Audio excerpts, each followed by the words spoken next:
শুভেচ্ছা প্রিয় দর্শক, স্বাগত জানাচ্ছি চ্যানেল আয়ের পর্দায় ফার্স্ট ওয়াশ এখন কি চায়ের আয়োজনের সাথে আছে আমি দীপ্তি চৌধুরী। সম্প্রতি বিএনপি মহাসচিব মির্জা ফখরুল ইসলাম আলমগীরের কিছু বক্তব্যের প্রেক্ষিতে বৈষম্য বিরোধী আন্দোলনে নেতৃত্ব দানকারী ছাত্র নেতাদের প্রতিক্রিয়া ও বক্তব্য থেকে অনেকের মনে এই প্রশ্ন জেগেছে যে বিএনপি ও জুলাই আগস্ট গণ অভ্যুত্থানের ছাত্র নেতারা কি মুখোমুখি অবস্থানে দাঁড়িয়ে গেছেন। মানুষ শঙ্কাবোধ করছে যে গণ অভ্যুত্থানে অংশগ্রহণকারী দুই গুরুত্বপূর্ণ শক্তির বিরোধ অভ্যুত্থানের মধ্য দিয়ে গড়ে ওঠা বৈষম্যমুক্ত গণতান্ত্রিক বাংলাদেশের স্বপ্নকেই না বিনষ্ট করে ফেলে। বিএনপির সাথে বৈষম্য বিরোধী ছাত্র নেতাদের বিরোধ প্রথমে প্রকাশ পায় রাষ্ট্রপতি মোহাম্মদ শাহাবুদ্দিনের অপসারণ ইস্যুতে। বিএনপির আপত্তির কারণে রাষ্ট্রপতিকে অপসারণ করা যায়নি বলে অভিযোগ করেছেন ছাত্র নেতারা। আওয়ামী লীগ নিষিদ্ধ না করা ইস্যুতেও উভয় পক্ষের টানাপোড়েন প্রকাশ পায়। জুলাই আগস্ট বিপ্লবের ঘোষণাপত্র ঘিরে উত্তেজনা দেখা দেয়, ঘনীভূত হয় সন্দেহ ও অবিশ্বাস। পরবর্তীতে কিংস পার্টি গঠন, নির্বাচন নাকি সংস্কার, কোনটি আগে, এমন প্রশ্নে দূরত্ব বাড়তে বাড়তে এখন সেটা মুখোমুখি অবস্থানে এসে দাঁড়িয়েছে। দর্শক, আমাদের আজকের আলোচনার বিষয় বিএনপি ও গণ অভ্যুত্থানের ছাত্র নেতাদের মধ্যে টানাপোড়েন।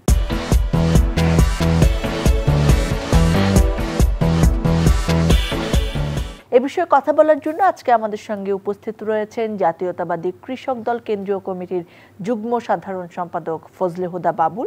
আমাদের সঙ্গে রয়েছেন রাজনৈতিক বিশ্লেষক ও সোশ্যাল মিডিয়া ইনফ্লুয়েন্সার শিক্ষক ডাক্তার জাহিদুর রহমান, এবং আমাদের সঙ্গে রয়েছেন বৈষম্য বিরোধী ছাত্র আন্দোলনের সমন্বয়ক ও সদস্য নির্বাচন ব্যবস্থা সংস্কার কমিশন সাদিক আল আরমান। আপনাদের তিনজনকে স্বাগত জানাচ্ছি, অনেক ধন্যবাদ আজকে আমাদের সময় দেওয়ার জন্য। আমি বাবুল ভাই আপনাকে দিয়ে শুরু করতে চাচ্ছি। বিএনপি মহাসচিব মির্জা ফখরুল ইসলাম আলমগীর বলেছেন, আমরা দেখেছি যে বেশ কিছু বিষয়ে অন্তর্বর্তীকালীন সরকার নিরপেক্ষতা পালন করতে পারছেন না। অন্তর্বর্তীকালীন সরকার যদি নিরপেক্ষ না থাকে তাহলে নির্বাচনের সময় এটা একটা নিরপেক্ষ সরকারের দরকার হবে। এই জায়গাটা একটুখানি বলি যে অন্তর্বর্তীকালীন সরকারের নিরপেক্ষতা নিয়ে আসলে কেন প্রশ্ন উত্থাপন করেছেন বিএনপি মহাসচিব, কি মনে করছেন আপনারা? এটি নতুন নয়, আমরা এটা নতুনভাবে বলছি না যে আমাদের নিরপেক্ষ সরকার নির্বাচনকালীন সময়ে দরকার। এটা আমাদের গত 15 বছরেরই দাবি ছিল। যে প্রেক্ষিত তৈরি হয়েছে, ডক্টর মোহাম্মদ ইউনূস যদি সরকারের দায়িত্বভার না নিতেন হয়তো দেশের পরিস্থিতি অনেক খারাপ হয়ে যেত। আমাদের যতগুলো ভালো কিছু আছে বাংলাদেশের গর্ব করবার মতো, তার মধ্যে অবশ্যই ডক্টর মোহাম্মদ ইউনূস একজন ভালো মানুষ। উনি কিন্তু এখন বলছেন কি যে উনি পরিষ্কার চোখে দেখতে পাচ্ছেন না, কারণ ওনার চোখের সামনে এখন ঝাপসা। উনি মানবজমিনের সম্পাদক মতিউর রহমান সাহেবের সাথে সাক্ষাৎকারে কিন্তু এই কথাটি বলেছেন। উনি আবার বলছেন কখনো কখনো যে আসলে আমি পারছি না, কারণ আমার যাদেরকে পছন্দ, যাদেরকে আমি চিনতাম জানতাম, তাদেরকে নিয়েই আমি সরকারটা করেছি। তো এমন একটা পরিস্থিতিতে তার ভালো ইন্টেনশন নিয়ে কারো কোনো প্রশ্ন নেই। এখানে বিএনপিরও না, আমার মনে হয় সারা বাংলাদেশের কারো নয়। কিন্তু কিছু কিছু ক্ষেত্রে যখন আমরা দেখছি যে সরকারের দ্রব্যমূল্য বা খুবই সম্প্রতি আমরা দেখলাম যে এই রেলওয়ে ব্যবস্থার যে একটা ব্যাপক ইস্যু, এই ইস্যুটা কিন্তু আরও অন্যভাবে সলভ করা যেত। 60টি কলেজের যেটা 5টা দাবি ছিল, ডাক্তার জাহিদ একদিন টকশোতে 5টা দাবি পড়ছিলেন, আমি দেখছিলাম যে these are very simple issue, they could easily solve. কারণ হচ্ছে না কেন? কারণ অর্গানগুলো কাজ করছে না, এটা একটা প্রবলেম। আরেকটা প্রবলেম হচ্ছে যে আমরা ভাবছি যে আসলেও কি নির্বাচনী ব্যবস্থাটা, নির্বাচনটা কি খুব ভালোভাবে তারা পাড়ি দিতে পারবেন কিনা, এটা তাদের সক্ষমতা নিয়েও একটা প্রশ্ন এখন আসতে পারে। সক্ষমতা নিরপেক্ষতা নিশ্চয়ই এক জিনিস না, নিরপেক্ষতা নিয়ে প্রশ্ন কেন? এটা একটা অবশ্যই বিষয়, এটাও একটা প্রশ্নের মুখোমুখি করেছে এই সরকারকে। সেই সাথে এই সরকারের আরও একটা যে বিষয়, সেটি হচ্ছে যে যখন আমরা দেখছি গতকালকেও বোধহয় হাসানাত গেলেন পিলখানায় যে বিজেপির সদস্যদের সামনে বক্তব্য দিচ্ছেন। আমার প্রশ্নটা আমি যদি বলি, why not Fazle Huda, why not Mozammel Hossain Alal? Hasnat তো গভর্নমেন্ট না। হাসনাত তো গভর্নমেন্ট না, তাহলে হাসানাতের সামনে এতগুলো বিজেপি সদস্য অফিসাররা বসে তার বক্তব্য শুনছেন, এটার জন্য কি আপনি সরকারকে দায়ী করবেন? বিজেপি তো সরকার দ্বারা পরিচালিত, স্বরাষ্ট্র মন্ত্রণালয় দ্বারা পরিচালিত। এটা যেমন সরকারের বিভিন্ন অংশে তারা এখন আছে, এই যে উপদেষ্টা, আমি যদি বলি, প্রশ্ন করি, উপদেষ্টা মাহফুজ উনি একটা সময় কি ছিলেন? উনি ছিলেন বিশেষ সহকারী, সেখান থেকে উনি উপদেষ্টা হলেন। এখন কি এই জাতির লোকজন জানেন? আমি কিন্তু একজন ট্যাক্স পেয়ারের সরকারের, আমি না, প্রত্যেকে, একজন কৃষকও যখন কিছু কিনতে যায়, ইভেন যে কোনো জিনিস কিনতে গেলে একটা কৃষককে ভ্যাট দিতে হচ্ছে, ওই কৃষকটাও কিন্তু ট্যাক্স পেয়ার। তো এটা কি জাতি জানে আসলে মাহফুজ সাহেব কোন জায়গার কি করছেন উপদেষ্টা হিসেবে? কিন্তু উনি ঠিকই মির্জা ফখরুল ইসলাম আলমগীরের কিন্তু উনি ফেসবুকে বলছেন এইটা, সারজিদ হাসানাত যাই বলছেন ওর আগে দেখা যাবে উপদেষ্টা 3 জন ওইভাবে করছেন, এবং সেই ফেসবুকে ওই প্রচারণাগুলাই কিন্তু এই ছাত্র আন্দোলন করছে। এবং শুধু তাই না, বিভিন্ন অর্গানে যেসব ছাত্র প্রতিনিধি দেয়া হয়েছে, ওনারা কিন্তু প্রত্যেকেই কিন্তু কোনো না কোনোভাবে এই সরকারে যে 3 জন উপদেষ্টা আছেন তাদের সাথে জড়িত। এটা তো প্রকাশ্য, এটা সবাই জানে। মির্জা ফখরুলের কথাটা ছিল, আরও যদি আমি স্পেসিফাই করে বলি, আপনি যদি এটা আরও খেয়াল করে থাকেন, উনি বলেছেন নির্বাচনকালীন সময়ে যদি এই সরকার নিরপেক্ষতা বজায় না রাখে, তাহলে আমাদের প্রয়োজন হবে নির্বাচনকালীন সময়ে একটি নিরপেক্ষ সরকারের। সো মির্জা ফখরুল এক্ষুনি বলছেন না যে ডক্টর ইউনূস নিরপেক্ষতা হারিয়ে ফেলেছেন, কিন্তু এটাও তো সত্য যে বৈষম্য বিরোধী ছাত্র আন্দোলনে যারা ছিলেন তাদের কিন্তু অন্যরকম একটা এজেন্ডা ছিল, কোটা বিরোধী এজেন্ডা ছিল। রাষ্ট্র পরিচালনার কোনো এজেন্ডা নিয়ে তারা আসেননি। শুধু তাই নয়, বিবিসি থেকে আমি নিয়েছি এই বিষয়টা, উমামা ফাতেমা 18ই জুলাই ফেসবুকে স্ট্যাটাস দিলেন, পরে আমি ওনার ফেসবুকে ঘেটেছি, এই স্ট্যাটাসটা উনি ডিলিট করে ফেলেছেন। এখানে উনি বলছেন বৈষম্য বিরোধী ছাত্র আন্দোলন প্ল্যাটফর্মটার প্রয়োজন হাসিনা পতনের পর ফুরিয়ে এসেছে। দেশে এলাকা ভিত্তিতে ছাত্রদের সহিংসতা প্রতিরোধ টিম, ট্রাফিক নিয়ন্ত্রণ টিম, ঘুষ দুর্নীতি প্রতিরোধ টিম তৈরি করে ছাত্রদের ভবিষ্যৎ বাংলাদেশ বিনির্মাণে কাজ করে যেতে হবে। আমাদের পড়াশোনায় ফিরে যাওয়া ও শিক্ষা প্রতিষ্ঠান ভিত্তিক ছাত্র সংসদ নির্বাচনের ব্যাপারে মনোযোগ দেওয়া দরকার। আইন শৃঙ্খলা বাহিনীকে মাঠে নামিয়ে বৈষম্য বিরোধী ছাত্র আন্দোলনকে অতি দ্রুত অকার্যকর ঘোষণা করতে হবে। বৈষম্য বিরোধী ছাত্র আন্দোলন একটি আন্দোলনের প্ল্যাটফর্ম। আমাদের নেতৃত্বের মধ্যে 6 জুলাইয়ের দিকেই এই প্ল্যাটফর্মটি কেন্দ্রিক একটা বোঝাপড়া হয়ে যায়। সেটা ছিল এই আন্দোলনের মঞ্চ থেকে পরবর্তীতে রাজনৈতিক সংগঠন হবে না। আরো আছে, তো কিন্তু তারা কি করলেন এরপর? এখন আসলে কি বৈষম্য বিরোধী ছাত্র আন্দোলন একটা সংগঠন রাজনৈতিক, নাকি জাতীয় নাগরিক কমিটি সংগঠন? কারা এর মধ্যে? কিন্তু আপনি দেখবেন যে এই 36শে জুলাইয়ের পর যে ঘটনাগুলো ঘটেছে, যারা নিহত হয়েছেন, শিশুরা নিহত হয়েছেন, ছাত্র নিহত হয়েছেন, বা অনেকে পঙ্গুত্ব বরণ করেছেন, অনেকে পরিবারের একমাত্র আর্নিং সোর্সকে হারিয়েছেন, তাদের ব্যাপারে কিন্তু জাতি এখনো স্পষ্ট কোনো কিছু ব্যবস্থা আছে বলে জানে না। আমি নিজেও জানি না। ধন্যবাদ। আবার আপনার কাছে আমি শেষ করছি আর একটা মিনিট দিয়ে।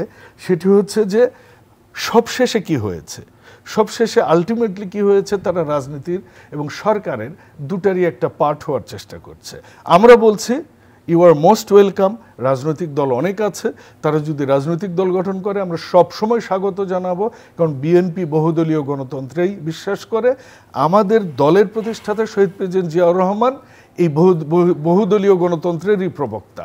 কিন্তু সরকারেও থাকবেন, আপনি রাজনীতিতেও থাকবেন, বিরোধী দলেও থাকবেন, এইটা এখানে তো বিএনপি গ্রহণ করবে না। এর জন্য প্রয়োজনে বিএনপি তার রাজনৈতিক কর্মসূচি দিবেন। সাদিক আল আরমানের কাছে যাই, যিনি বৈষম্য বিরোধী ছাত্র আন্দোলনের একজন প্রতিনিধি হিসেবে আজকে আমাদের মধ্যে আছেন। আপনি সমন্বয়ক এবং ছাত্র কোটাতেই সম্ভবত সদস্য নির্বাচিত হয়েছেন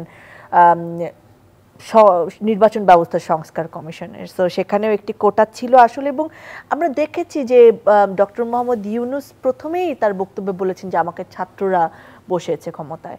ছাত্রদের দ্বারা উনি নিয়ন্ত্রিত হন কিনা বা ওনারা বায়াসড কিনা, এই প্রশ্নটি তো আসলে অনেক দল থেকেই আসছে, বিশেষ করে বিএনপির কাছ থেকে। কি বলবেন আপনারা যে বিএনপি যেটি বলে যে আপনারা আসলে কোটা আন্দোলন একটি নির্দিষ্ট এজেন্ডাকে সামনে রেখে করেছিলেন, এখন রাষ্ট্র পরিচালনায় আপনাদের এত কেন ইনভলভমেন্ট, আপনাদের কি উত্তর? আমি আমার আলোচনার শুরুতে অবশ্যই এটা বলবো যে বিগত যে 17 বছরের রেজিম ছিল, এই 17 বছরের রেজিমে যে দুঃশাসন এবং অপশাসনের যে একটা দৃষ্টান্ত, পৃথিবীতে সভ্য পৃথিবীতে এরকম দৃষ্টান্ত খুব বিরল, যেগুলো একেবারে আফ্রিকান, একেবারে যেগুলো অন্ধকারাচ্ছন্ন দেশ যারা আছে এদের ভিতরে এরকম কোনো দৃষ্টান্ত নাই। কিন্তু দীর্ঘ 15 বছর, 15.5 বছর লড়াই এবং সংগ্রামের পরবর্তী সময়ে ছাত্র জনতার গণ অভ্যুত্থানের ভিত্তিতে আমরা যে বাংলাদেশ পেয়েছি, সেই বাংলাদেশের বর্তমানে যে সরকার আছেন, এই সরকারটা বিগত যে কোনো সরকারের তুলনায় আমার কাছে মনে হচ্ছে বেশি ডেমোক্রেটিক। এবং যদিও এটা গণতান্ত্রিকভাবে নির্বাচিত নয়, কিন্তু এই সরকারের ম্যান্ডেট আছে প্রত্যেকটা রাজনৈতিক দলের, যারা ফ্যাসিস্টের এগেনস্টে একসাথে কাঁধে কাঁধ মিলিয়ে যুদ্ধ করেছে, লড়াই করেছে। বিএনপি ছিল, জামাত ছিল, বামপন্থী দলগুলো ছিল, ছাত্ররাও তাকে সমর্থন দিয়ে ডক্টর ইউনূস স্যারকে ক্ষমতায় বসিয়েছেন, কারণ সবাই তার উপর আস্থা রেখেছেন। আমাদের আস্থা তার উপরে এখনও আছে। আমার সহ আলোচক কৃষক দলের সম্মানিত যুগ্ম সাধারণ সম্পাদক উনি বললেন যে উনি একটা বিষয় শঙ্কিত যে ডক্টর ইউনূস স্যার নির্বাচনকালীন সময়ে উনি যথেষ্ট ক্যাপাবল কিনা বা ওই শক্তিটা তার কাছে আছে কিনা। আমি ওনার উনি নিশ্চয়ই জানেন, আমি রিমাইন্ডার দেওয়ার জন্য ওনাকে বলবো যে এই 5 মাসে এখন পর্যন্ত অন্তর্বর্তীকালীন সরকার 136টা আন্দোলন মোকাবেলা করেছে, যা বাংলাদেশের ইতিহাসে এত কম সময়ে কোনো সরকার মোকাবেলা করতে পেরেছে বলে ইতিহাসে নজির নাই। তো সেই ক্ষেত্রে যেহেতু তারপরও সরকারটা স্টেবল আছে, যেভাবেই হোক গণতন্ত্রের ভিত্তিতে কোনো বড় ধরনের দুর্ঘটনা ছাড়াই আন্দোলনগুলো মোকাবেলা করা গেছে 136টা। তো সেই ক্ষেত্রে অবশ্যই সরকার দিনকে দিন শক্তিশালী হচ্ছে, তার সক্ষমতা বৃদ্ধি পাচ্ছে, এবং একটা সুষ্ঠু নির্বাচন পরিচালনা করার জন্য সরকার আমার মনে হয় যথাযথভাবে শক্তিশালী। কিন্তু বিএনপির প্রভাবের কারণে নিরপেক্ষভাবে ইলেকশন করতে পারতেছে না, বা সরকার নিরপেক্ষভাবে চলাচল করতে পারতেছে না। সময় বদলে যায়, কিন্তু সৌন্দর্যের সংজ্ঞা বদলায় না। রূপ বদলে যায়, কিন্তু আভিজাত্যের মানে একই থেকে যায়। ঐতিহ্য যখন আপন করে নেয় আধুনিকতাকে, তখন সৌন্দর্য ঠিকই খুঁজে নেয় স্যান্ডেলিনাকে। স্মরণের ছয় তোমার উপমায় বদলে দিলে যে আমার। স্যান্ডেলিনা সো, রূপচর্চায় আভিজাত্য। বিএনপির প্রভাবের কারণে, এবং বিএনপির এটাও ভুলে যাওয়া উচিত না। বিএনপির লোক মানে কি বোঝাচ্ছেন? মানে বিএনপি পন্থী, এটা আমি নাহিদ ভাইয়ের বক্তব্যটা কোট করলাম। ওকে, এটা তিনি স্ট্যাটাস দিয়েছেন, আপনারা সবাই দেখেছেন, তিনি এই কথাটাই বলেছেন। তো ওনারা তো সরকারের সর্বোচ্চ মহলে আছেন এবং জানেন। তো সেজন্য আমার মনে হয় যদি তারা বিএনপির লোকই হয়ে থাকে, নিশ্চয়ই তাদের বিএনপির প্রতি নেপোটিজম থাকবে। আমি যদি যে কোনো পার্টি থেকে যাই, আমি তাকে সাপোর্ট করতেই পারি। এটা তো তার মানে এই না যে নাহিদ ভাই বা আসিফ ভাইয়ের ব্যাপারে যখন বললেন যে সরকার নিরপেক্ষ কি নিরপেক্ষ না, এই প্রেক্ষিতে আমাদের আরেকটা কথা যুক্তি থাকতে পারে যে ওনারা কিন্তু প্রকাশ্যভাবে বৈষম্য বিরোধী ছাত্র আন্দোলন এখনও কোনো রাজনৈতিক সংগঠন না। উনি বলেছেন হাসনাত আবদুল্লাহ বিজিবির সমাবেশে গিয়ে কেন কথা বলেছেন, কেন ফজলে হুদা বাবু ভাই নয়। এর কারণ হচ্ছে Hasnat Abdullah belong from a party যেখানে সরাসরি রাজনৈতিক ইনফ্লুয়েন্স নাই, কারণ বৈষম্য বিরোধী ছাত্র আন্দোলন এখন পর্যন্ত অফিসিয়ালি অরাজনৈতিক সংগঠন, এবং এটা অরাজনৈতিক সংগঠন হিসেবে থেকে যাবে। আমি আমার জায়গা থেকে দায়িত্ব নিয়ে বলছি। আচ্ছা, আপনি আমাকে এবং বলেন, যেহেতু আমার ভাই, শ্রদ্ধেয় ভাই বাবু ভাই যেহেতু বড় মাপের রাজনীতিবিদ, তো তার তো রাজনৈতিক ত্যাগ আছে। তো যেখানে রাজনৈতিক ত্যাগ নিয়ে সরকারি কোনো বাহিনীর কাছে বক্তব্য দেওয়া উচিত হবে। আপনারা সব রাজনৈতিক বিষয়ে কথা বলেন, আপনারা সবকিছুতে আপনাদের মন্তব্য আছে, আপনারা বিভিন্ন জায়গায় সভা সমাবেশ করে বৈষম্য বিরোধী ছাত্র আন্দোলনের নেতারা। আপনারা কেন রাজনৈতিক দল গঠন করছেন না? কেন আসলে অরাজনৈতিক ব্যানারটাকেই সামনে রেখে চলতে চাচ্ছেন? কারণ বাংলাদেশে যত আন্দোলন হয়েছে 90-এর গণঅভ্যুত্থান থেকে শুরু করে সবখানে ছাত্ররা নেতৃত্ব দিয়েছে, তারপর তারা আবার ক্লাসে ফিরে গেছে। আপনারাই মনে হয় প্রথম যারা একটা এত বড় প্ল্যাটফর্ম নিয়ে এখনো একেবারে সরব রয়েছেন, প্রেশার গ্রুপ হিসাবে বলেন কিংবা সরকারের অংশ হিসাবে বলেন।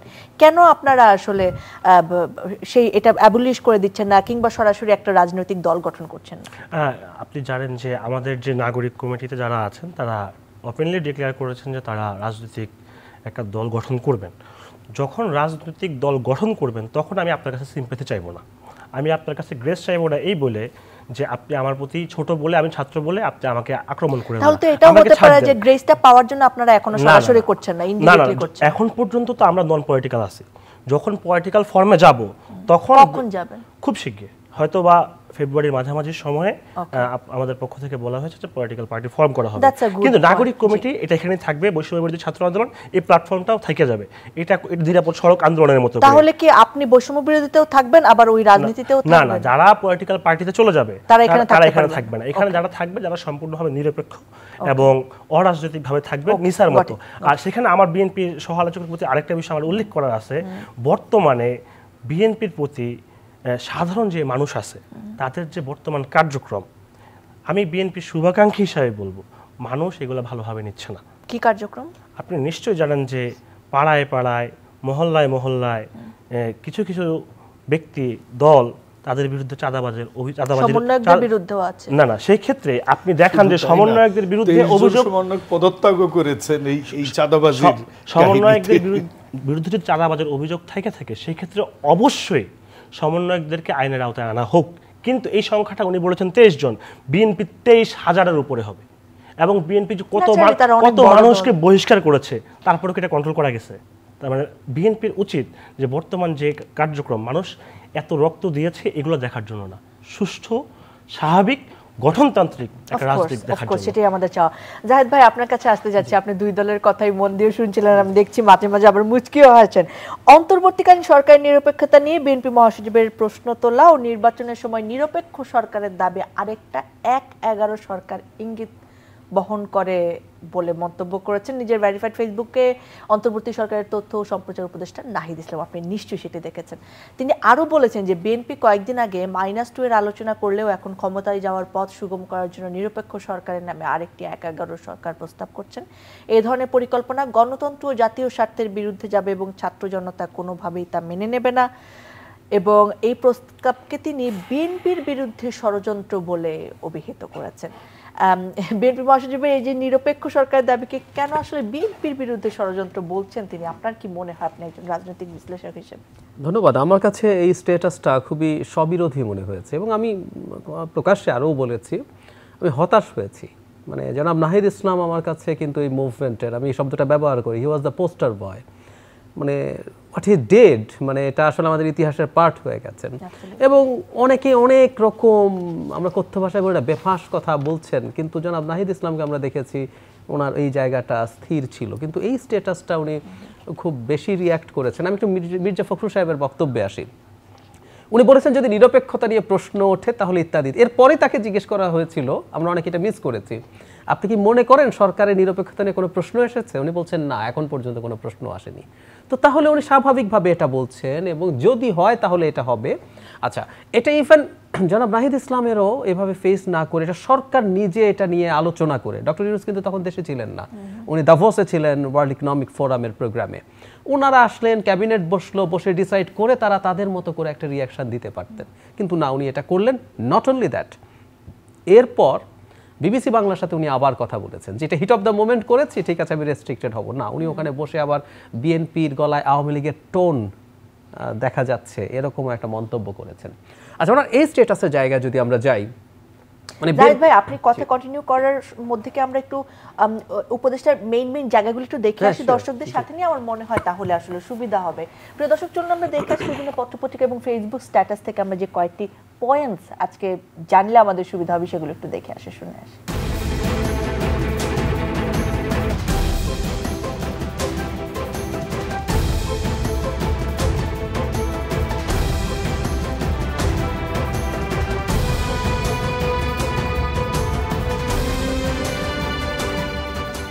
জাহেদ ভাই, ইউ প্লিজ কন্টিনিউ। আচ্ছা, আমি শুরু থেকে বলি, মানে বিএনপি 1-11 চাইছে, মানে ওনার এই বক্তব্যের মানে হচ্ছে এটা, তার মানে বিএনপি আসলে খুব স্পষ্টভাবে বলেছে মূল তাদের যদি সন্দেহ হয় সেটা হচ্ছে ছাত্র উপদেষ্টাদেরকে নিয়ে। এখন আমি, মির্জা সাহেব বলেনি, কিন্তু আমি একজন অবজারভার হিসাবে যদি বলি, আমরা কি বাইরের ছাত্র আর ক্যাবিনেটের ছাত্রদের বক্তব্যের ওভারল্যাপিং দেখছি না? অ্যাবসলিউটলি। 31 ডিসেম্বর প্রক্লেমেশন হবে, অন্তত একজন উপদেষ্টা জনাব আসিফ মাহমুদ, উনি কি স্ট্যাটাস দেননি? বৈষম্য বিরোধী ছাত্র আন্দোলন এবং নাগরিক কমিটি প্রক্লেম করছেন, এটা তারা বাইরের মানুষ, সরকারের একজন সদস্য কেন সেটা করবেন? যেখানে সরকার তখনও বলছে যে আমাদের সম্পর্ক নেই, কিন্তু এবং উনি জনাব আসিফ এটার জন্য অ্যাপোলোজাইজ করেননি যে আমার ভুল হয়েছে, তার মানে সঠিক মনে করছেন। তো আমরা দেখছি বাইরের ছাত্র আর সরকারের ছাত্রদের মধ্যে একই রকম বক্তব্য। নট অনলি দ্যাট, জনাব নাহিদ ইসলাম জবাব দিয়েছেন মির্জা ফখরুলকে, কারণ মির্জা ফখরুল বক্তব্যটা সরকারের বিরুদ্ধে, নাহিদ ইসলামের দেয়াটাকে আমার ভালো লাগেনি, কিন্তু উনি দিতে পারেন, উনি সরকারের পার্ট এবং ওনাদেরকে ইন্ডিকেট করে কথা বলেছে। কিন্তু এটা এই যে আমাদের সাদিকরা সবাই কম বেশি, আমি সাদিক করেছি কিনা জানি না, সবাই শেয়ার করছেন। এবং জনাব সার্জিস আলম অনেকে বলেছেন দিনে 2 বার করে পড়বেন, 3 বার করে 7 দিন সার্জিস আলম প্রেসক্রাইব করেছেন ডক্টরস প্রেসক্রিপশন। তো এই যে করলেন আপনি এই কাজগুলো, তাতে কিন্তু আমরা বলছি না সেটা, কিন্তু আমাদের তো এই পারসেপশন তৈরি হচ্ছে যে যারা সরকারে আছেন যারা সরকারের বাইরে আছেন তারা একই ভাষায় কথা অ্যালাইন্ড। তো এই অভিযোগ তখন এই প্রশ্ন তো আসবে, কারণ সরকার যদি যে নতুন রাজনৈতিক দলটা তৈরি হচ্ছে তাকে সমর্থন করে সেটা ভিন্ন। এবং আবারও বলছি, কারণ এই সরকারে তো বিএনপির প্রতিনিধি নেই, কিন্তু ছাত্রদের প্রতিনিধি আছে। এবং আমি অবাক হয়ে দেখি যে ছাত্ররা মাঝে মাঝে বলছেন বিএনপিও তো কিংস পার্টি। ইয়াস, বিএনপি কিংস পার্টি, ও ক্ষমতায় থেকে তৈরি হয়েছে। তো তাহলে ডক্টর ইউনূস বলুক যে এই পার্টিটা আমার পার্টি, আমি পার্টি তৈরি করছি, তাহলে আর অন্তত এই লুকোছাপাটা থাকে না। ওনারা বলছেন না যে এটা সরকার তৈরি করছে, আবার বলছেন বিএনপি কিংস পার্টি করলে আমরা হলে সমস্যা কি। সো নানা রকম আসলে তাদের বক্তব্যের মধ্যে প্রবলেম আছে। আচ্ছা, নাম্বার 2 হচ্ছে 1-11 এনে উনি বলছেন, ওই জায়গাটা আবারও পড়ি, মানে 1-11 আরেকটা 1-11 সরকার, সংসদীয় সংখ্যাগরিষ্ঠতা ও নতজানু পররাষ্ট্রনীতি। আচ্ছা, 1-11 সরকার এনে বিএনপি কি লাভ হবে আমি আসলে ঠিক বুঝলাম না। মানে বিএনপি 1-11তে সবচেয়ে বেশি সাফার করেছে, এবং একটা 1-11 যদি আসে, এই সরকার 2-3 বছর 4 বছর 5 বছরও থাকতে পারে, তো বিএনপির তো ইলেকশন আর হলো না। তো কেন 1-11 বিএনপি আনবে আমি ঠিক বুঝিনি। নাম্বার 2, সংসদে যদি সংখ্যাগরিষ্ঠতা পায় তার সাথে নতজানু পররাষ্ট্রনীতি হবে না। আওয়ামী লীগ নতজানু পররাষ্ট্রনীতি হয়েছিল কারণ সে সংসদের সংখ্যাগরিষ্ঠতা জনগণের ভোটে পায়নি। ও ভোট চুরি করে যেহেতু ক্ষমতায় ছিল ভারতের সাহায্যে, তাই তার ভারতের কাছে নতজানু হতে ছিল। আমি আজকে যথেষ্ট সময় হবে কিনা জানি না, 2008 সালের আওয়ামী লীগ সরকার ভারতের প্রতি এতটা নতজানু ছিল না। আই ক্যান প্রুভ, আমি এটা লিখেছি, আমার এটা প্রমাণও দিতে পারি সময় করে। এই 14 পর যখন সে অবৈধভাবে ক্ষমতায় থাকলো তখনই তাকে পুরোপুরি নতজানু হয়ে যেতে হয়েছিল। সো রাদার বিএনপি যদি জনগণের ভোটে ক্ষমতা আসে, বিএনপি বা আর যে কোনো দল, তাকে নতজানু হতে হবে না। নাম্বার 3 হচ্ছে যে ইন্ডিয়া শেখ হাসিনাকে সর্বস্ব দিয়ে ক্ষমতায় টিকিয়ে রাখতে পারে নাই, চোখের সামনে দেখা গেল, সেই ইন্ডিয়ার কাছে বিএনপি গিয়ে মানে কি অর্জন করবে? ওর তো একটা বাতিল জিনিস হয়ে গেছে।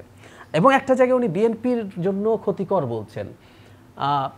এই একটা জিনিস আমি ঠিক ব্যক্তিগতভাবে আমি সাদিককেও বলতে দেখলাম, মানে বিএনপি খারাপ বা বিএনপি প্রবলেম করছে, বিএনপির রাজনীতি করুক, বিএনপির রাজনীতি করুক, তাদের জায়গা থেকে উচিত তাদের রাজনীতিটা করা।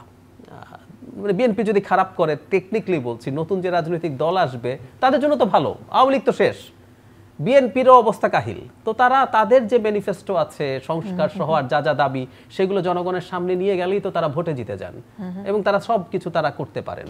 আমি জানাব নাহিদ ইসলামের আরেকটা জায়গা আপনি পড়েছেন যে 3টা জায়গার কথা তারা বলছেন যেগুলো তাদের দাবি ছিল না, রাষ্ট্রপতির অপসারণ, প্রক্লেমেশন, এমনকি সংবিধানও স্থগিত করা তারা চেয়েছিলেন। কার দাবি সেটা বলছি না, কিন্তু আমরা তো এটা দেখেছি যে তারা সবাইকে অ্যাভয়েড করে কাজটা করেছেন। রাষ্ট্রপতির ক্ষেত্রে আপনি শহীদ মিনারে ঘোষণা দিয়ে দিলেন রাষ্ট্রপতির অপসারণ হতে হবে, আপনি টাইম দিয়ে দিলেন যে এই সপ্তাহের মধ্যে, তারপর বিএনপি সেটা প্রটেস্ট করেছে। এরপর without the stakeholders, exactly, আপনি তার সাথে এরপর আলোচনা করতে গেলেন কি জানেন, কিভাবে করব, মানে করব কি করব না এই আলোচনা করছেন না। সো ইউ আর ডিসাইডিং কিভাবে করব সেটা নিয়ে আপনি বিএনপির সাথে আলোচনা করছেন। Same goes for proclamation. 31 December খুব নাটকীয় ভঙ্গিতে সবাই যখন ঘোষণা করলেন, কারোর সাথে কিন্তু কথা বলা হয়নি। এবং আমি আমাদের সরকার প্রধানকে খুবই সাধুবাদ জানাই যে উনি এই জিনিসটাকে সুন্দরভাবে ট্যাকল করেছেন। সো আমি তাদের জায়গা থেকে দেখছি যে তারা আসলে বিএনপিকে সরিয়ে রেখে, বিএনপিকে বাদ দিয়ে সব কিছু করার চেষ্টা করছেন। এখন যদি তা হয়ে থাকে, আমি যদি খুব নিউট্রালি চিন্তা করেন, ভবিষ্যতে ভোটের মাঠে তো বিএনপিও থাকবে, তারাও থাকবে, সুতরাং বিএনপিও তার সক্ষমতা, তার শক্তি, সেগুলো তো সে দেখাবেই। এটাই নিয়ম। অনেক ধন্যবাদ জাহিদ ভাই। আমি একটু সাদিক ভাই আপনার কাছে আবার একটু আসি, তারপরে বাউল ভাইয়ের কাছে যাব। নির্বাচনের জায়গাটা যদি আসি, তারা নির্বাচনের একটা পরিকল্পনা জানতে চাইছেন এবং বারবার তারা বর্তমান সরকারকে টিকিয়ে রাখা, সহযোগিতা করা, তাদেরকে সফল করার উপরে জোর দিচ্ছেন। অন্তর্বর্তীকালীন সরকারও তাদের কথা মতো আসলে তাদের দাবি মুখেই আমি বলবো যে একটা নির্দিষ্ট সময় দিয়েছেন যে এই বছরের শেষে অথবা পরের বছরের এই মাসের মধ্যে নির্বাচন হবে। তো যেখানে সরকারও মেনে নিচ্ছেন, নির্বাচনে নিচ্ছেন, বিএনপিও একটা দ্রুত নির্বাচন চাচ্ছে, গণতন্ত্র প্রতিষ্ঠা চাচ্ছে, ছাত্র নেতাদের আসলে সমস্যা কি? তারা কেন আসলে বারবার পুরো সংস্কার হয়ে তারপরে নির্বাচনে যেতে হবে এই কথা বলছেন? এবং পুরো সংস্কারটা আসলে কি? সংস্কার কি একটা দীর্ঘমেয়াদী প্রক্রিয়া নয়? হ্যাঁ, অবশ্যই। এখানে সংস্কার প্রক্রিয়ার ভিতরে বিএনপি এবং বর্তমান সরকারের একটা দুর্বলতা এবং পার্থক্য আছে।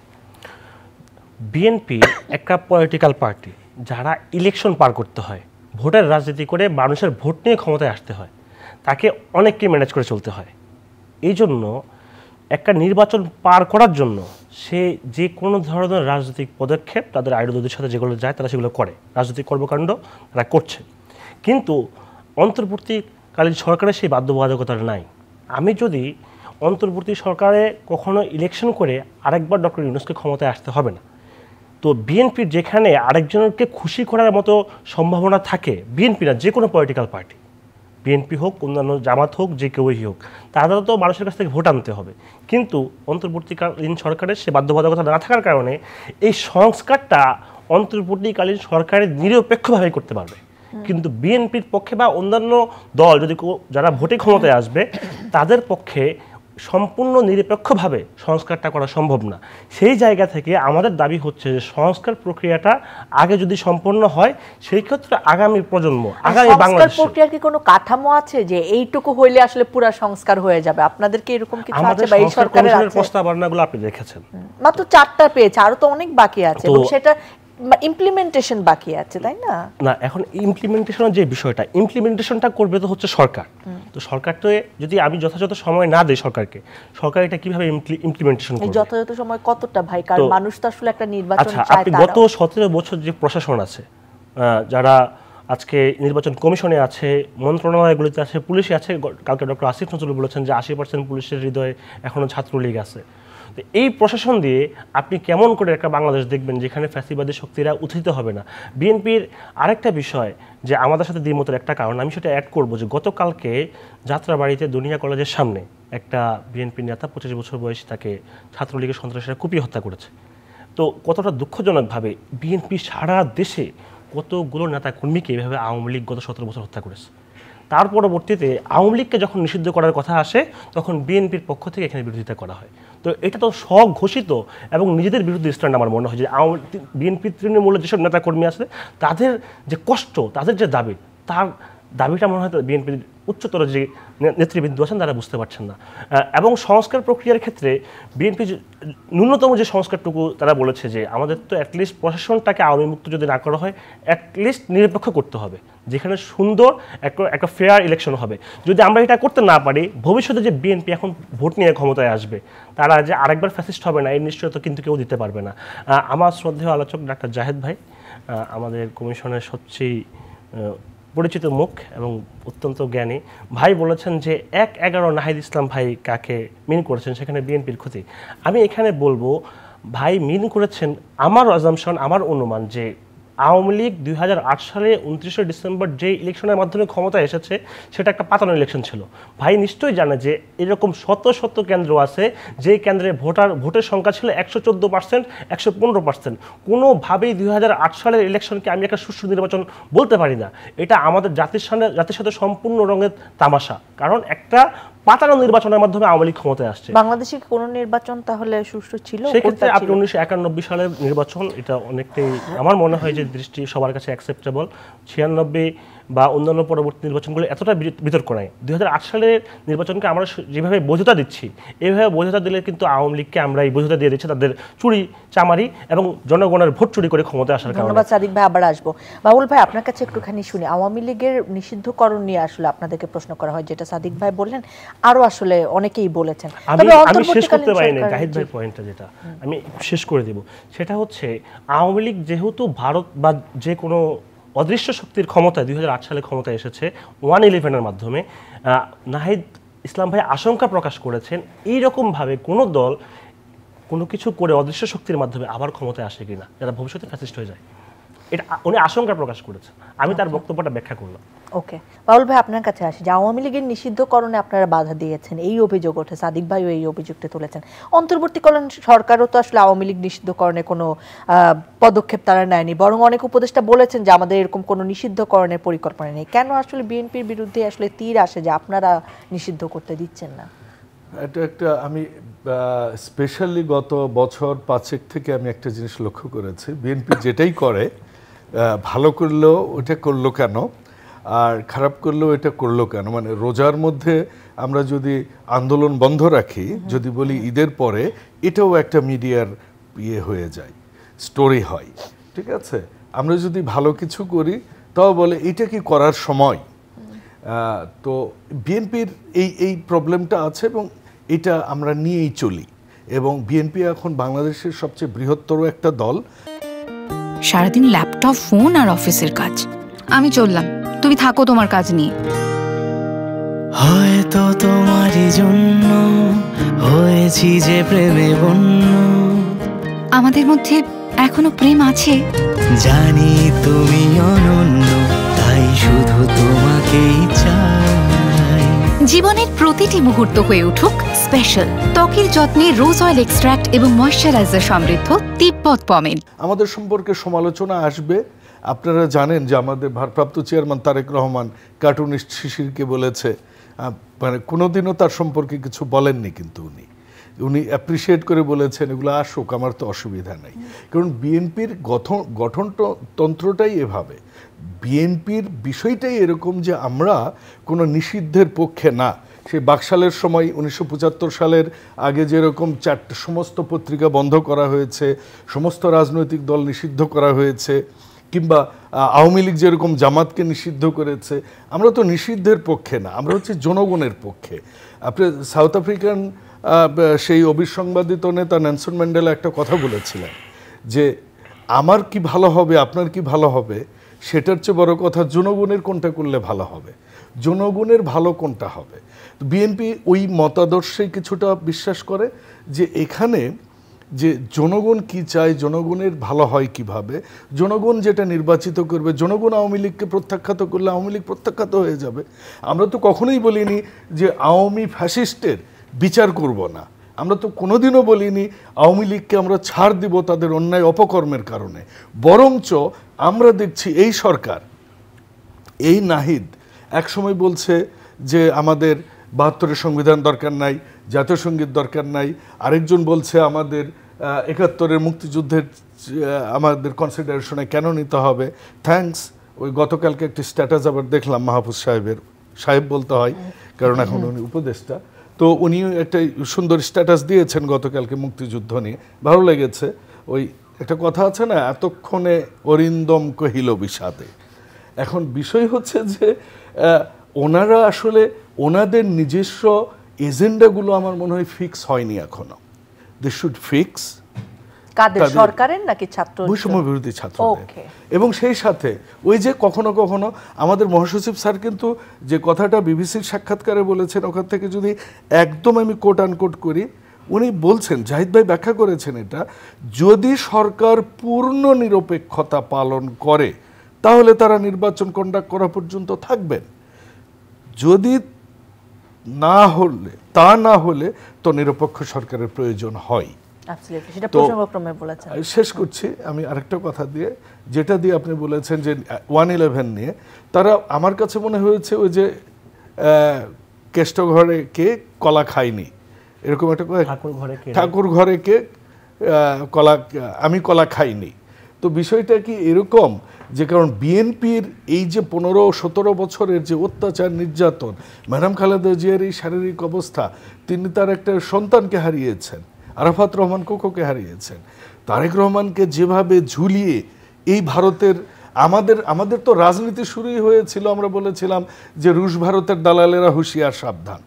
এমনকি ম্যাডাম খালেদা জিয়া ভারতের সাথে, আমাদের পররাষ্ট্রনীতি সবসময় এরকম যে প্রতিবেশী তো আমরা বদলাইতে চাই না, আমরা বদলাইতে পারবও না, কিন্তু আমরা আমাদের পররাষ্ট্রনীতিটা হ্যাঁ ভারতের সাথে আমরা ন্যায্যতার ভিত্তিতে কথা বলতে পারি।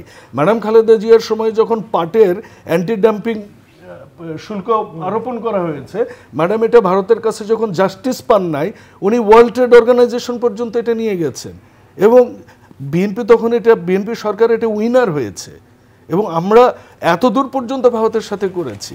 ভারতের সাথে আমরা চোখে চোখ রেখে কথা বলবার কারণেই জনাব তারেক রহমানের এই অবস্থা হয়েছিল। এখন আমরা তো আমাদের সেই জায়গা বা অবস্থান তো আমরা পরিবর্তন করিনি। হ্যাঁ, আমরা বলছি ভারত আমাদের প্রতিবেশী, ভারতের সাথে আমাদের ন্যায্যতার সম্পর্ক থাকবে, আমরা কেন ভারতের সাথে বৈরিতা শুরু করব? থ্যাংক ইউ সো মাচ বাউল ভাই। জাহিদ ভাই, আপনার কাছে শেষ প্রশ্নটি করবো আজকের আয়োজনের। সমন্বয়ক হাসনাত আব্দুল্লাহ তিনি বলেছেন যে ফ্যাসিবাদ বিরোধী ও জুলাই স্পিরিট ধারণকারী ছাত্র জনতার সম্মিলনী নতুন একটি রাজনৈতিক দলের উত্থানের আভাসকে বিএনপি হুমকি মনে করছে এবং দেশ গঠনের সুযোগকে অবমূল্যায়ন করে হাজির হয়েছে 11 সরকারের ফর্মুলার আলাপ নিয়ে। এবং হাসনাত প্রকারান্তরে কি এটা বলতে চাইছেন কিনা যে ক্ষমতায় যাওয়ার ক্ষেত্রে নতুন রাজনৈতিক শক্তিকে বিএনপি আসলে হুমকি মনে করছে এবং তার জন্য তাড়াতাড়ি নির্বাচন চাইছে বা কিছু? আপনি কি মনে করেন আসলে আপনার বিশ্লেষণে? বিএনপি ভালো বলতে পারবে, কিন্তু আমি যেহেতু এই দলটা অনেক ভালো এর মধ্যে করে ফেলবে আমি এটা মনে করি না। ধরুন নির্বাচন, আমাদের প্রধান উপদেষ্টা যেটা বলছে তার সর্বোচ্চ সীমা হচ্ছে আগামী বছরের মাঝামাঝি 1.5 বছর। 1.5 বছরে অনেক ভালো করলেও তারা বিএনপির জন্য কোনো চ্যালেঞ্জ এই নির্বাচনে না, তারপরের নির্বাচনে হবে না। এই দলটা যদি সিনসিয়ারলি ভালোভাবে করতে পারে, আমি জানি না সাদিক ওই দলে যাবেন কি না, কিন্তু এই দলটা যদি 20 বছরের মধ্যেও বাংলাদেশের একটা প্রধান রাজনৈতিক দলে পরিণত হতে পারে, এটা অসাধারণ ব্যাপার। এবং আমি চাই, আমি হোল হার্টেডলি চাই, এবং আমি চেয়েছিলাম অনেক আগেই তারা এই কাজটা করবেন। তারা সরকারে যাওয়া ভুল হয়েছে বলে আমি মনে করি, এবং 1-1.5 মাসের মধ্যে এরকম একটা দল তারা বলছেন তারা কমিটি করবেন। আমি একটু তাদের উদ্দেশ্যেই বলি, অনেক রাজনৈতিক দল তৈরি হয়েছে তারপর কমিটি করেছে, সব জেলা উপজেলা কমিটি করে তারপর দল ঘোষণা করব আমার কাছে প্রয়োজন মনে হয়নি। তাদের প্রতি যে ইমোশন মানুষের ছিল সেটা থাকুক, সেটা আছে, সেটা অনেকটুকু ডিক্লাইন করেছে কিন্তু এখনও আছে, তারা এটা ভালো করুক। কিন্তু তারা শর্ট এবং মিড টার্মেও বিএনপির প্রতি কোনো চ্যালেঞ্জ তৈরি করতে পারছে বলে আমি মনে করি না। সুতরাং বিএনপি এটাকে ভয় পাওয়ার কারণ আছে বলে মনে হয় না। কিন্তু বিএনপি যে দ্রুত নির্বাচন চায়, আমি যদি এভাবে বলি যে দুটো কারণ। একটা হচ্ছে বিএনপি ক্ষমতায় যেতে চায়, বিএনপি সব দলই ক্ষমতায় যেতে চায়, যে দলটা হবে সেটাও ক্ষমতায় যেতে চায়। দীর্ঘদিন তারা ক্ষমতায় ছিলেন না। আচ্ছা, তারা আরেকটু কি অপেক্ষা করতে পারতেন না? আমি ধারণা না, ইনফ্যাক্ট ওনারা বলে ফেলেছেন ওনাদের মধ্যে কিছু আশঙ্কা আছে। এই যে 1-11 আলাপ তোলা হচ্ছে, ষড়যন্ত্র, এবং 1-11 একটা হয়েছিল এবং তাতে বিএনপি সাফার করেছিল, সিরিয়াসলি সাফার করেছিল। তাদের দল ভেঙে ফেলার চেষ্টা হয়েছে, তাদের দলের মার্কা যারা বিদ্রোহী তাদের কাছে দিয়ে দেওয়া হয়েছিল, অনেক ঘটনা ঘটেছিল। তো সো তারা এই ভয়টা পায়, তারা এটা প্রকাশ্যে বলেছেন। এবং বাংলাদেশকে নিয়ে আওয়ামী লীগ তার টাকা পয়সা দিয়ে ষড়যন্ত্র, ভারতের ষড়যন্ত্র সব মিলে এখন আমরা খুব স্টেবল না। আর এই সরকার কিন্তু খুব ভালোভাবে দেশকে যে চালাতে পারছেন তাও না। ফলে এরকম সময়ে ওনারা মনে করছেন যে যদি নির্বাচন দেরি হতে থাকে, কোনো না কোনো ধরনের কেওস যদি লেগে যায়, আবার নির্বাচন ডিলেই, তখন 1-11 হওয়ার সম্ভাবনা তৈরি হতে পারে। তারা হয়তো এই ঝুঁকিগুলো বোধ করছেন, সেই কারণে নির্বাচন দ্রুত চাইছেন। আর একটা কথা বলে শেষ করি, ছাত্ররা দল তৈরি করবেন, তাদের উপরে এক ধরনের যদি কিংস পার্টি টাইপের আলাপ থাকেও, এই কিংস পার্টিটা একটু আলাদাও মানে ধরুন 1-11 সময় ফেরদৌস আহমেদ কোরেশি যেটা তৈরি করতে চেয়েছিলেন, উনি কোত্থেকে এসেছেন আমি তাও জানতাম না। আমি পরে দেখলাম যে ওনার কিছু ছাত্র জীবনের ব্যাকগ্রাউন্ড আছে, কিন্তু আমি আগে চিনতাম না। কিন্তু এই ছাত্ররা এই কিছুদিন আগেই আসলে আমাদের এই মারাত্মক একটা মুভমেন্ট হয়েছে, সেখানে সামনে ছিলেন, জীবনের ঝুঁকি নিয়েছেন, ফাইট করেছেন। আর যেহেতু আমার কমিশনে আছে সাদিকের সাথে, আমি ওর ব্যক্তিগতভাবে ওই সময়টা কিভাবে কাটিয়েছে আমি দেখেছি, এগুলো অসাধারণ ব্যাপার। সো তারা তাদের এই আবেগটা যেহেতু আছে, তারা যদি ভুল থেকে বেরিয়ে এসে এখন থেকে ঠিকঠাক মতো রাজনীতিটা করেন, রাজনীতিটাই করতে হবে, আসলে চালাকি না, রাজনীতিটাই যদি করেন তাহলে এটা খুব ভালো কিছু হবে। সেন্টেন্স আসলে রাজনীতি আসলে সরাসরি সম্ভবত করার সময় এসেছে আমাদের, এবং রাজনীতিটা জনগণের কল্যাণে হোক, এটুকুই আমাদের ছোট্ট চাওয়া। শেষ করে আজকের আয়োজন। প্রিয় দর্শক, আপনাদেরকে ধন্যবাদ জানাচ্ছি। রাজনীতি আসলে জনগণের কল্যাণে বাংলাদেশে পরিচালিত হোক, যেটা দীর্ঘ সময় আমরা দেখিনি, বরং দলের স্বার্থে কিংবা ব্যক্তির স্বার্থে রাজনীতি হয়েছে, ক্ষমতার পালাবদল হয়েছে। সেই ঘটনার অবসান ঘটুক, বাংলাদেশ এবং বাংলাদেশের মানুষ ভালো থাকুক, সেই প্রত্যাশায় শেষ করছে আজকের আয়োজন। আবার দেখা হবে, আবার কথা হবে।